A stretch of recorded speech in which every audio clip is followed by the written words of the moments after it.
الحمد للہ رب العالمین وصلی اللہ وسلم وبارک علی عبدہ ورسولہ نبینا محمد وعلی آلہ وصحبہ اجمعین وسلم تسلیما کثیرا اما بعد۔ قرآن مجید کے تعلق سے ایک فضیلت ہم سب کے سامنے رہنی چاہیے۔ حضرت عمر بن سلمہ رضی اللہ عنہ روایت کرتے ہیں کہ ہماری قوم کے لوگ مدینہ منورہ سے کچھ فاصلے پر رہا کرتے تھے، تو جب بھی مدینہ منورہ سے کوئی قافلہ گزرتا تو ہمارے لوگ اپنے علاقے سے باہر جو راہ تھی وہاں پہنچ جایا کرتے اور ان قافلے والوں سے کہتے کہ کیا تمہارے پاس کتاب اللہ میں سے کچھ ہے؟ یہ قرآن نازل ہو رہا ہے اور ہر وقت کچھ نہ کچھ شریعت کے احکامات نازل ہوتے رہتے، تو وہ بتاتے کہ ہاں اس فترے میں، اس دورانیے میں فلاں فلاں آیت نازل ہو گئی ہے، تو وہ ہمیں بتاتے اور ہم میں سے کچھ لوگ اس کو یاد کر لیا کرتے۔ یہاں تک کہ آپ صلی اللہ علیہ وسلم نے ہماری قوم کے کچھ لوگوں کو جماعت سے نماز پڑھانے کے جب احکامات بتائے تو یہ کہہ دیا کہ تم میں جماعت وہ کرائے گا جو سب سے زیادہ قرآن کا جاننے والا ہے۔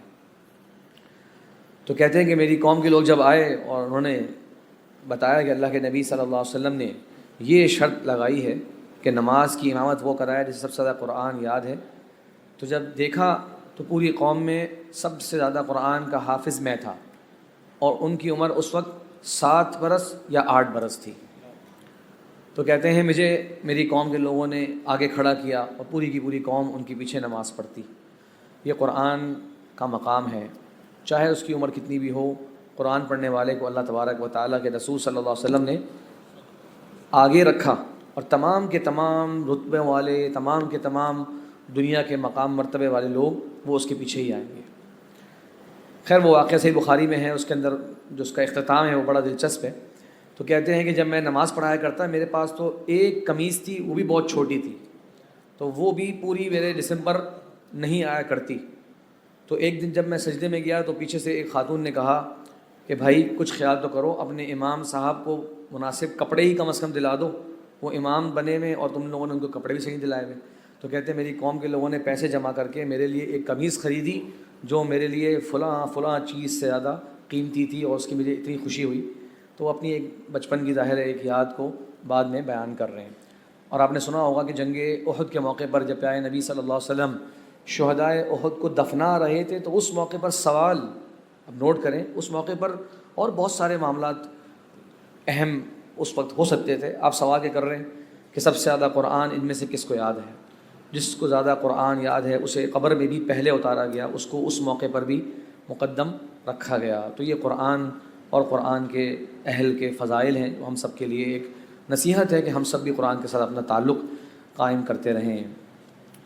اس کے بعد آج کی تراویح میں سورۃ المائدہ کی تلاوت ہوئی، اور اس سورت کی کچھ نمایاں باتیں ہیں۔ پہلی بات تو یہ کہ یہ سب سے آخر میں نازل ہونے والی صورتوں میں سے ہے، اور آخر میں نازل ہونے والی صورتوں میں ایک فائدہ یہ معلوم ہوتا ہے کہ پھر اس کے اندر عام طور پہ کوئی ایسی آیت نہیں ہوتی جو منسوخ ہو جائے، کیونکہ منسوخ تو وہ حکم ہوتا ہے جو پہلے آیا ہو۔ تو جب یہ صورت ہی بالکل آخر میں آئی ہے تو اس کا مطلب اس کی تمام جو احکام مسائل ہیں وہ آج تک ویلڈ ہیں، اور ہر زمانے کے اندر ان پر عمل کیا جاتا ہے۔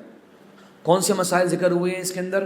بہت سارے کانٹریکٹس، عقود کا ذکر ہے، اور ذبیحے جو جانور اسلام میں حلال ہیں، کس لیے حلال ہیں، کیا ان کے ضابطے ہیں۔ اسی طرح شکار کا ذکر ہے، اہل کتاب کے بارے میں کافی تفصیلات سے اس میں احکامات موجود ہیں۔ وضو اور طہارت کی آیات ہیں، چوری کرنا اس کی سزا جو اسلام میں مقرر ہے، اور آدم علیہ السلام کے 2 بیٹوں کا واقعہ حابیل و قابیل جو ہم جانتے ہیں وہ اس سورۃ میں قدر تفصیل کے ساتھ اللہ تعالیٰ نے بیان فرمایا۔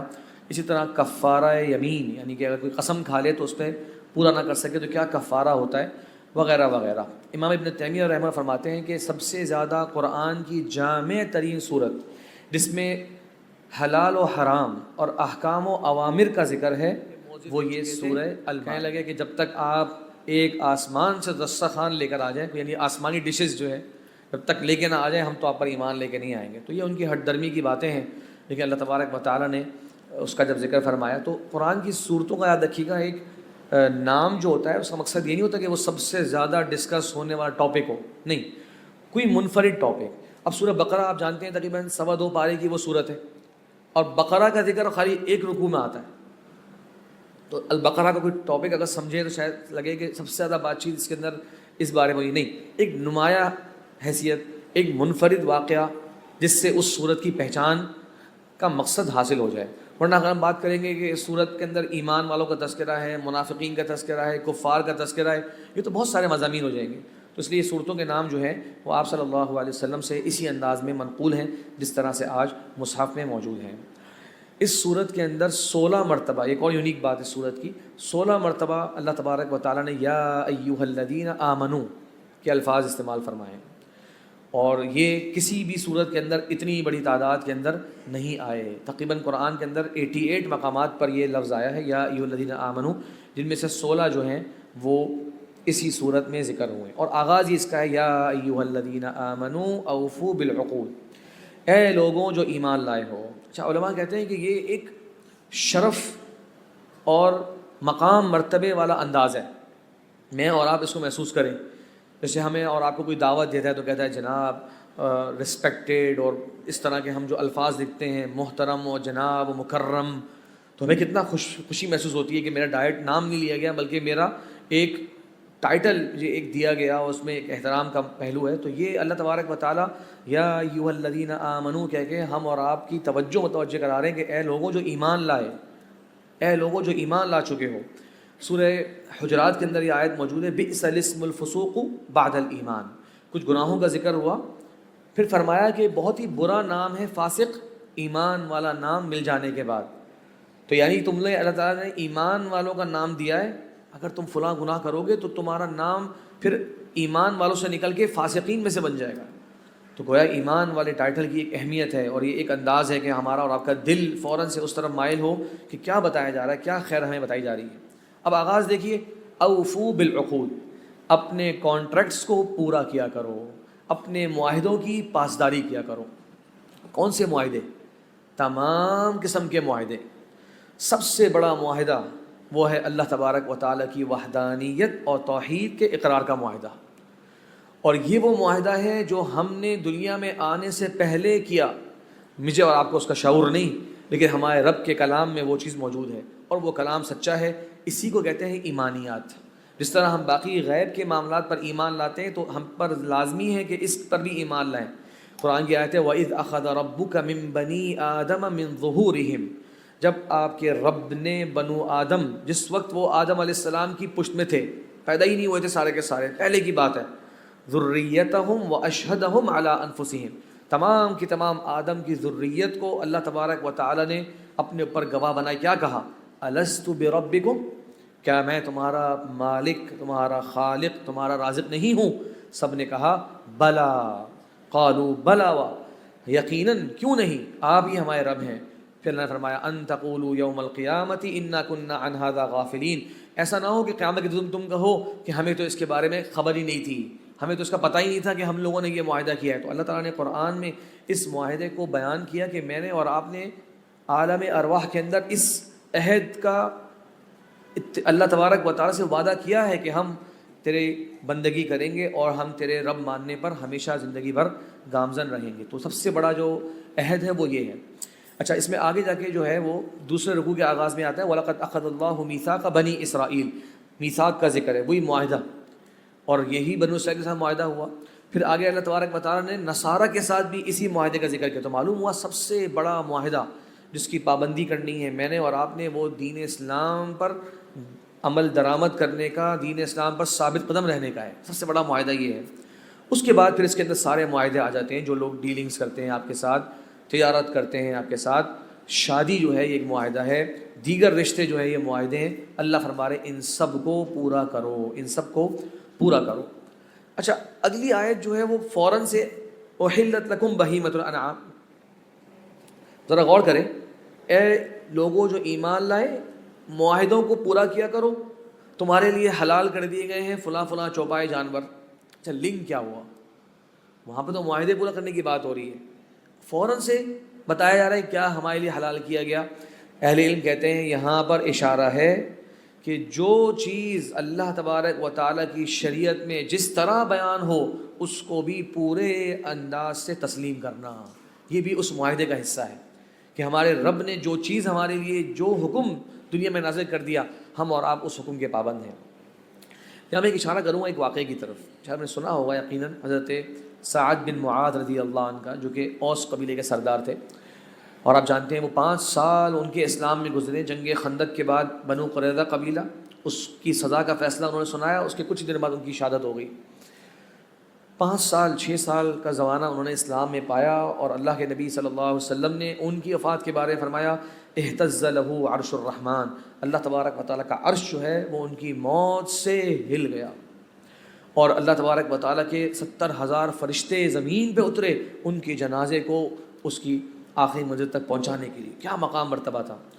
اچھا زندگی آپ ان کی پڑھیں تو اندازہ نہیں ہو پاتا کہ کون سا خاص ایسا عمل وہ کرتے تھے جس کی وجہ سے یہ خاص فضائل ان کو حاصل ہوئے. لیکن ایک عمل جو ان کی زندگی کے آخری اعمال میں سے ہے نا، وہ بڑا اہم ہے. اور وہ کیا ہے کہ جب بنو قریظہ والوں نے کہا کہ ہم میں فیصلہ سعد بن معاذ کریں گے. واقعہ لمبا ہے، آپ نے شاید سیرت پڑھی ہو تو انشاءاللہ سمجھ لیں گے. تو یہ پہلے حلیف ہوا کرتے تھے یہودیوں قبائل سے. جب ڈیل کیے آتے تھے انصار کی طرف سے تو یہ سعد بن معاذ آپ کہہ لیجیے کہ انصار کی طرف سے نمائندہ بنتے تھے. تو کہا کہ وہ فیصلہ کریں گے. ان کے ذہن میں کیا تھا کہ بنو قینقاع اور بنو نذیر، یہ 2 بڑے قبیلے جو ہیں، ان کو کوئی نہ کوئی چھوٹ دے دی گئی تھی اور ان کو بس خالی مدینہ سے جلا وطن کیا گیا تھا. تو ہم نے یہ غداری کری، شاید ہمارے ساتھ کچھ نرم رویہ کر لیں. البتہ یہ محمد صلی اللہ علیہ وسلم کے ساتھی تو یہ سخت فیصلہ کریں گے ہمارے بارے میں. تو کہنا کہ یا رسول اللہ ہمارے اندر فیصلہ کریں گے سعد بن معاذ.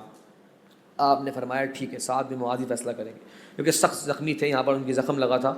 لے کر آئے گئے. جب وہ لے کر آئے تو یہ یہودیوں نے اپنی عورتوں اور بچوں کو سب سے پہلے آگے کر دیا ہمدردی حاصل کرنے کے لیے، کہ جب عورتیں دیکھیں گے بچے رو رہے ہیں، عورتیں رو رہے ہیں، تو ان کے دل میں ہمدردی آئے گی.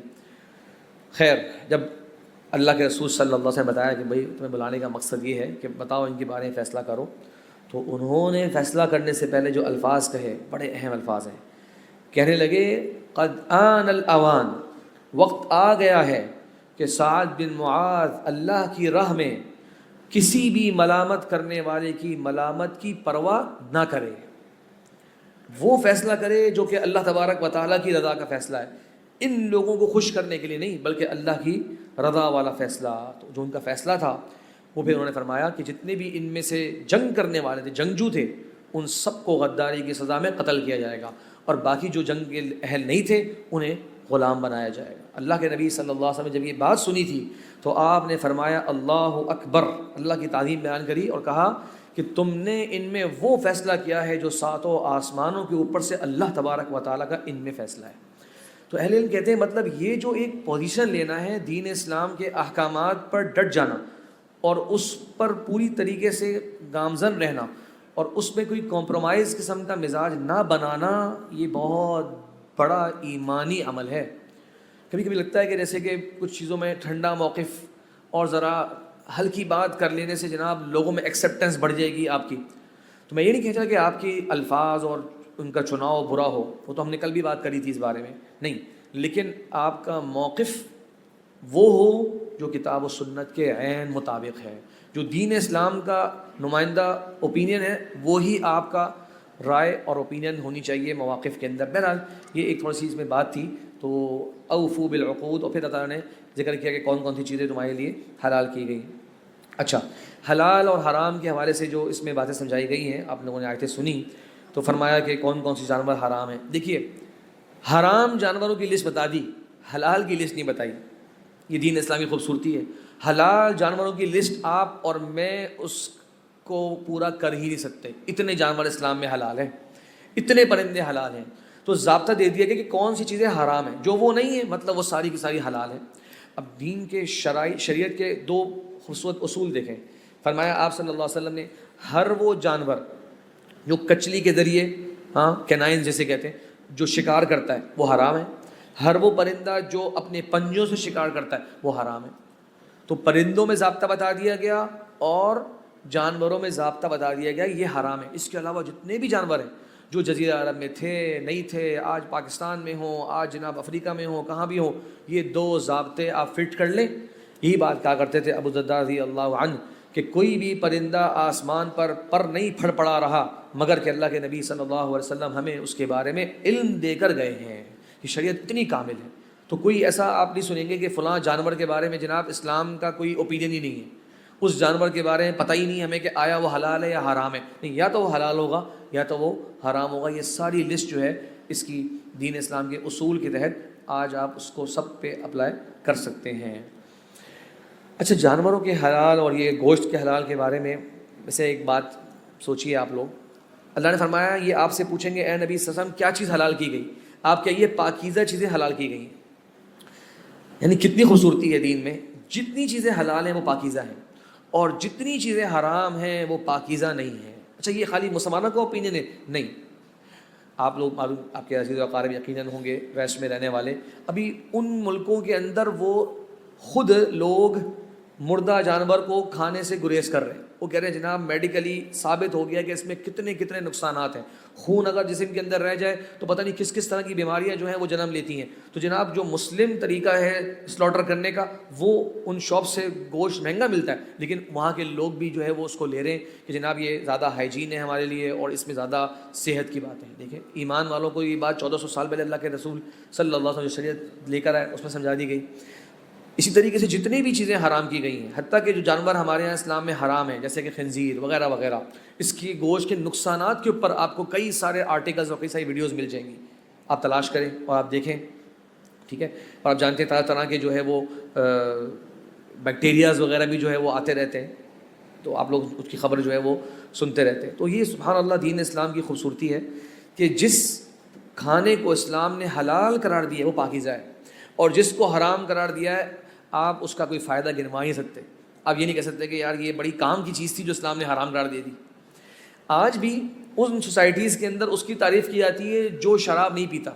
باقاعدہ انٹرویو کے اندر یا کچھ جگہ پہ بتا رہے ہوں گے کہ یہ ڈرنک نہیں کرتا, he doesn't smoke, he doesn't drink. یہ بات جو ہے وہ بہت بڑا تمغہ ہے, اور اس سوسائٹی کے اندر واہ بھائی کیا بات ہے, نہ یہ کوئی ڈرگس دیتا ہے, نہ کوئی اسموکنگ کرتا ہے, نہ کوئی یہ ڈرنکس پیتا ہے, اور نہ ہی یہ انوالو ہے ویمن کے اندر وغیرہ وغیرہ. یہ عظیم صفات ہیں جو ہمارے یہاں اسلام کے اندر ہر مسلمان کے لیے لازمی ہیں, اور ان کے یہاں کیونکہ یہ ریئر ہیں یہ چیزیں تو وہ اس کو باقاعدہ نمایاں طور پہ بیان کر رہے ہوتے ہیں. تو یہ دین اسلام کا جو ایک جسے کہتے ہیں رہن سہن کا کلچر ہے, اس میں دنیا کی سب سے زیادہ اٹریکشن ہے اگر ہم اور آپ اس کو دیکھیں. بہرحال یہ تھوڑا سا میرے درس اس کو بہت زیادہ روایتی رکھنے کا میرا دل نہیں کرتا. میں آپ سے ایک بطور مثال ایک دلچسپ سی بات ذکر کرتا ہوں. مشہور ایک آج کل کیا کہتے ہیں کون سا وہ گیم ہے, بہرحال اس میں کبڈی وغیرہ جو ہوتی ہے دنیا کے اندر, اس کا ایک بڑا فائٹر ہے مسلمان, اس کی کافی شہرت ہے ویسٹ کے اندر بھی, ٹھیک ہے نا, خبیب نام ہمیشہ سنا ہو.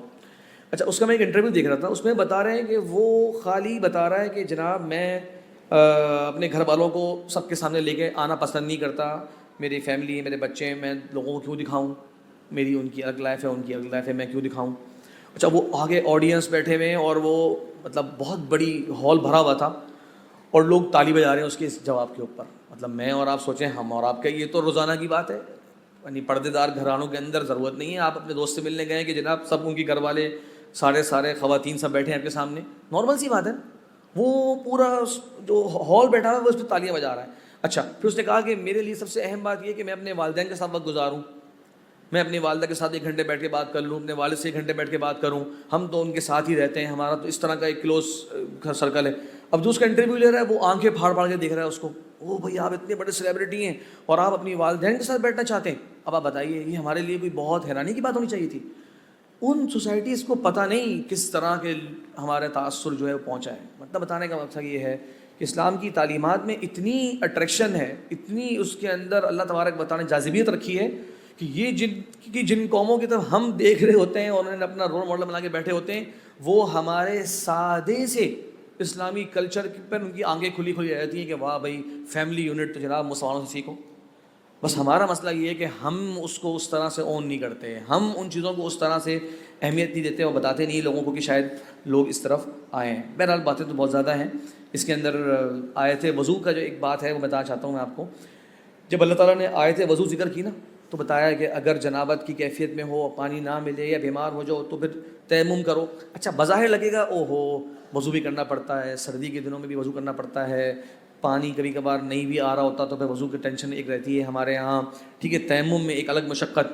اللہ تعالیٰ نے سبحان اللہ آیتوں کا اختتام کیا فرمایا، ما یرید اللہ لیجعل علیکم من حرج، اللہ تعالیٰ تمہیں مشقت میں ڈالنا نہیں چاہتا، ولکن یرید لیطہرکم، لیکن اللہ تعالیٰ چاہتا ہے تمہیں پاکیزہ کرنا، کہ تمہارے لیے پاکیزگی ہے، اور معنوی پاکیزگی بھی ہے اور ظاہری پاکیزگی بھی ہے، دونوں طرح کی پاکیزگی ہے۔ وَلِيُتِمَّ نِعْمَتَهُ عَلَيْكُمْ، اور تاکہ اللہ تعالیٰ اپنی نعمتوں کو تم پر پورا کر دے، لَعَلَّكُمْ تَشْكُرُونَ، تاکہ تم شکر گزار بن جاؤ۔ تو یہ جو عبادت کے طور طریقے ہیں نا، یہ دین میں کوئی مشقت ڈالنے کے لیے نہیں ہے، یہ میری اور آپ کی پاکیزگی کے لیے ہیں، ظاہری پاکیزگی اور معنوی پاکیزگی۔ آخر میں اس کے اندر جو بڑی باتیں کرنا چاہتا ہوں، بات مکمل کرتا ہوں اس پہ انشاءاللہ، بڑی سخت آیات ہیں۔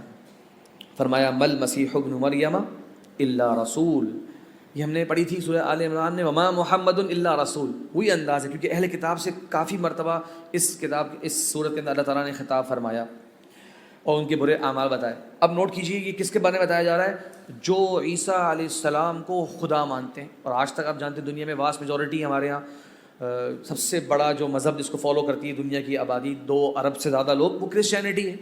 اب وہ کتنے اس میں ہیں کتنے نہیں، یہ الگ بحث ہے۔ سوچئے اللہ فرما رہے مل مسیح ابن مریم الا رسول، نہیں ہے عیسیٰ بن مریم مگر کہ اللہ کے رسول، قد خلت من قبلہ الرسل، ان سے پہلے اور بھی رسول گزرے، وامہ صدیقہ، ان کی ماں انتہائی پاک باز سچے کردار والی خاتون تھی۔ اب دلیل سنیے، کانا یاکلان الطعام، وہ دونوں کھانا کھایا کرتے تھے۔ پھر اللہ نے فرمایا انظر، دیکھیں کیسے ہم اپنی نشانیاں کھول کھول کے ان کو بتاتے ہیں، پھر بھی یہ اللہ پر جھوٹ باندھتے ہیں۔ کیا نشانی ہے اس میں، کانا یاکلان الطعام، وہ دونوں کھانا کھایا کرتے تھے، اور تم انہیں خدا کہتے ہو۔ جو کھانا کھاتا ہے وہ کس کس چیز کا محتاج ہوتا ہے، خود قرآن نے ہمارا ذہن اس طرح لے کے گیا کس طرح سے انداز ہے۔ پھر اللہ نے فرمایا تھا لن یستنکف المسیح ان یکون عبدا للہ، حضرت عیسیٰ علیہ السلام کو اس میں کوئی عار نہیں آتی کہ وہ اللہ کے بندے بنیں، اللہ کی بندگی کریں، وَلَا الْمَلَائِكَةُ الْمُقَرَّبُونَ، اور نہ ہی جو اللہ کے قریب ترین فرشتے ہیں۔ کو یاد ہوگا میں نے ایک دن عرش کے فرشتوں کے بارے میں بتائی تھی، ایک بات ذہن میں ہے، نہ ہی وہ مقرب فرشتوں کو کوئی اس میں عار آتی ہے کہ وہ اللہ کے بندے بن کے رہیں۔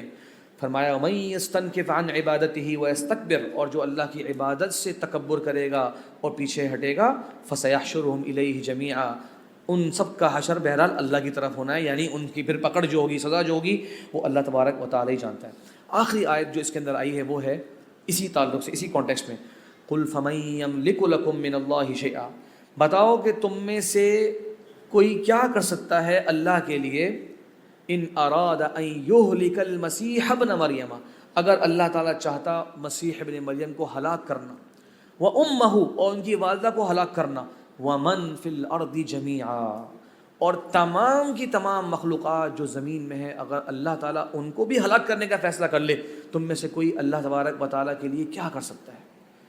اہل علم کہتے ہیں کہ یہ قرآن کی سخت ترین آیات میں سے ہے۔ آپ غور کریں، یعنی یہ اللہ کے ساتھ شرک کرنے والوں کو اللہ تعالیٰ فرما رہے ہیں جس ذات کے ساتھ تم میرے شرک کر رہے ہو، اگر میں چاہتا تو اسے ہلاک کرنا، اس کی ماں کو ہلاک کرنا، بلکہ زمین کے تمام انسانوں کو ہلاک کرنا، تم لوگ کیا کر سکتے ہیں؟ تمہارے پاس کیا تھا؟ وَلِلَّهِ مُلْكُ السَّمَاوَاتِ وَالْأَرْضِ وَمَا بَيْنَهُمَا، تمام کی تمام آسمان و زمین کی بادشاہت یہ اللہ تبارک و تعالیٰ کے لیے ہی ہے۔ تو یہ بہرحال اللہ تبارک و تعالیٰ کی توحید کی عظمت والی سے بہت سی آیتیں ہیں، بہت سے مضامین ہیں۔ بہرحال وقت ہمارا اوپر ہو گیا تو بس بھی اکتفا کرتے ہیں۔ واللہ تعالیٰ اعلم، وصلی اللہ وسلم علی نبینا محمد وعلی آلہ وصحبہ اجمعین۔